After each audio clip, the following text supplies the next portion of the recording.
os métodos de implantação do Estado de Israel naquela região foram métodos muito violentos, né? E eu vi o teu artigo na Folha de São Paulo esse final de semana, que é muito detalhado nessa descrição a respeito dessa falsa ideia de que os palestinos teriam ido embora, inclusive incitados pelos seus próprios líderes, ido embora das suas terras e não terem sido expulsos. E quando eu fui muito atacada por causa das minhas primeiras declarações a respeito do conflito e do ataque do Hamas, porque eu busquei justamente contextualizar, né? E uma das coisas que eu falei era de que, bem, se o ataque do Hamas, né, é um ataque terrorista, o Israel também utiliza métodos terroristas, né? E se implantou naquela região utilizando métodos terroristas. Então, tu podia falar um pouquinho disso para nós, sobre como foi essa implantação do Estado de Israel, dos métodos que foram utilizados e de como esses métodos de terror também se prolongam no tempo até hoje, né? Portanto, o que o terrorismo imputado ao Hamas também pode ser imputado ao Estado de Israel. Exato. O mandato britânico, né, essa colonização moderna, né, já era porque era chamado de mandato, não era chamado de colônia, mas o mandato britânico da Palestina durou oficialmente, os ingleses já dominaram desde o final da Primeira Guerra Mundial, então em 1918 já estavam lá dominando, mas oficialmente foi instaurado em 1922 e durou até 1947, quando a Inglaterra devolveu o mandato para a ONU, né? Nesse meio tempo, a Inglaterra apoiou a implantação do sionismo e a colonização por assentamento, né, de judeus vindo da Europa Oriental, trazidos pelo movimento sionista. Então, o movimento sionista ele foi criando, ao longo de 3 décadas de mandato britânico, sob a proteção da Inglaterra, foi criando as bases de um Estado. Foi erguendo, construindo as bases desse Estado, institucionais, né, práticas, até central sindical já tinha, uma série de... Só que eles, na verdade, possuíam muito pouca terra.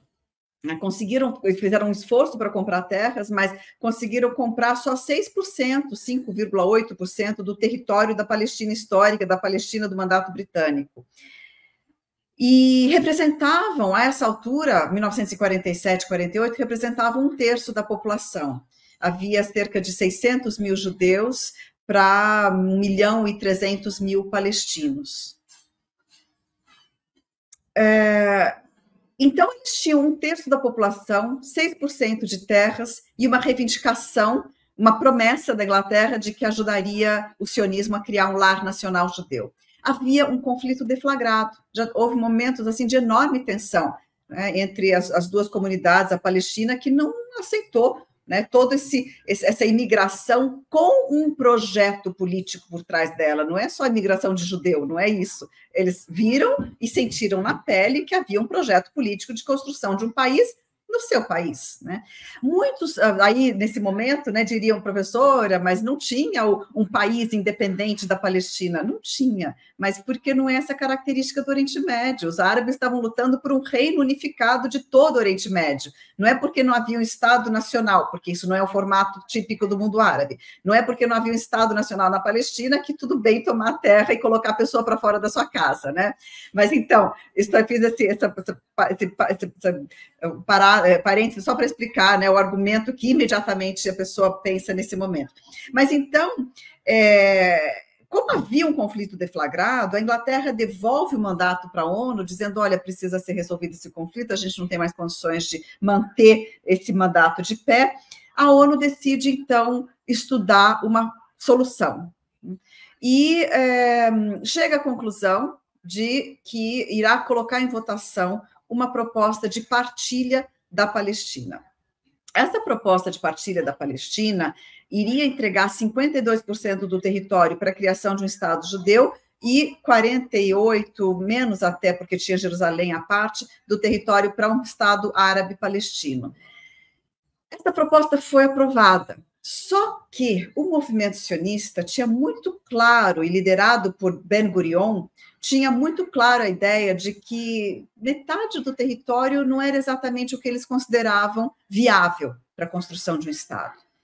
E com base nesses cálculos, e passaram a última década e meia fazendo esses cálculos do onde é que vamos conseguir e em que momento vamos conseguir decretar a fundação desse Estado, né?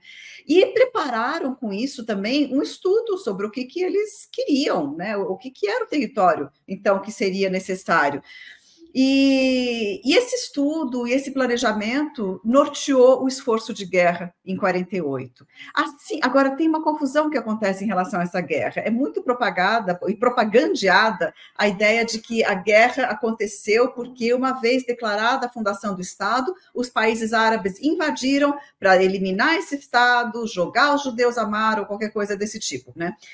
E, no entanto, né, a historiografia, com pesquisas desde então, e pesquisas em acervo, e historiadores israelenses, demonstraram que, primeiro, a guerra não começou com a invasão de país árabe. A guerra começou assim que foi decretada a partilha, assim que foi votada a partilha, aprovada a partilha na ONU. De que forma começou essa guerra? Começou com ataques de milícias sionistas a vilarejos palestinos. Porque duas coisas: o território designado pela ONU, metade do território, precisava ser esvaziado da população palestina. Diziam isso claramente? Mais ou menos, em alguns momentos sim, sem ordens muito claras, mas já vinha no histórico de consolidação de uma ideia de transferência populacional. O movimento sionista tinha feito várias tentativas de transferência populacional. Eles quiseram até, num determinado momento, pagar o Iraque para que o Iraque recebesse 10 mil famílias palestinas. Ou seja, né, tentando, de alguma forma, fazer essas famílias palestinas saírem. Então, em 47, né, as milícias, que eram principalmente Haganah, Irgun e o Lehi, né, o Bando Ser, eles começaram a atacar vilarejos, primeiro, para que aqueles 50% não tivesse tanta população árabe. O movimento sionista, na época, milícias, alguns líderes dessas milícias chegaram a se transformar em primeiro-ministro de Israel, né? Dois deles, né? Menachem Begin e Sharet.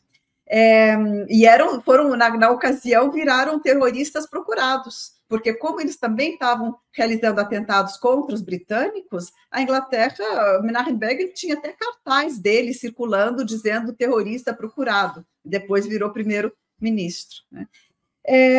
E aí, nessa época, então, essas milícias começaram a atacar os vilarejos palestinos, porque tinham muitos vilarejos palestinos espalhados pelo território, porque não interessava ter tanta população palestina. E tudo bem se tivessem alguns, era o cálculo na época, mas aquela quantidade enorme não, porque era para criar um Estado étnico judeu, com a característica de ser um berço para o nacionalismo judeu. Não interessava ter essa população toda palestina, muçulmana ou cristã. E também começaram a atacar vilarejos nas regiões que o plano de guerra, traçado com base nesse mapeamento do território, nesse conhecimento do território, dizia que aquele território, aquele pedaço de terra era interessante incorporar. Então, todo o plano de guerra foi direcionado para atacar populações, aterrorizar populações palestinas para que fugissem. Isso começou em dezembro de 47. Atacaram vários bairros de cidades, vilarejos, mas ainda de maneira não tão intensa. Em março de 48, esses ataques ganharam uma enorme intensidade quando esse plano de guerra ficou pronto e foi colocado em ação. E foi só um mês e meio depois, em maio, que foi decretado o Estado de Israel, já tendo expulso 400 mil palestinos. Então, foram 5 meses de uma guerra civil, pode-se dizer, porque os palestinos respondiam, tinham suas contra, enfim, mal armados, mal organizados e tudo mais, mas eles tinham uma luta que vinha acontecendo também há décadas, em face ao sionismo, e E aí foi só depois de proclamado o Estado de Israel, em 14 de maio, e 15 de maio virou a data de fundação de Israel, é que os países árabes, então, invadiram com seus exércitos, nem sempre exércitos assim muito bem armados, muitas forças voluntárias, e a Jordânia, que tinha um exército mais organizado e treinado, e que tinha um interesse próprio nessa guerra. Ela queria anexar a Cisjordânia, não queria defender os territórios palestinos, mas, de maneira geral, os palestinos, os países árabes entraram nessa guerra depois que centenas de milhares, 400 mil para ser específico,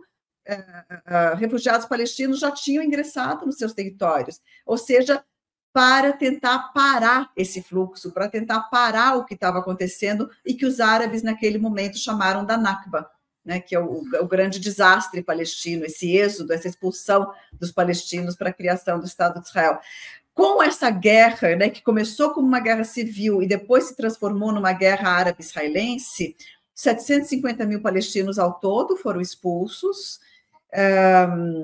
A Cisjordânia passou a ser governada pela Jordânia, a faixa de Gaza foi administrada pelo Egito, e Israel foi fundado em 78% do território, através, sim, de métodos de ataques às populações urbanas e rurais palestinas, com métodos de aterrorização, colocando bombas nas casas, destruindo as infraestruturas para que não pudessem retornar, colocando minas terrestres para que as pessoas não pudessem retornar. Então, mesmo que se aceitasse, como por muito tempo foi aceito, a ideia de que os palestinos fugiram porque quiseram, porque, sei lá, tem várias coisas foram ditas, foram impedidos de voltar. Suas casas foram destruídas e as minas colocadas no chão. Então, claramente, a limpeza étnica foi uma intenção do Estado de Israel quando ele nasceu.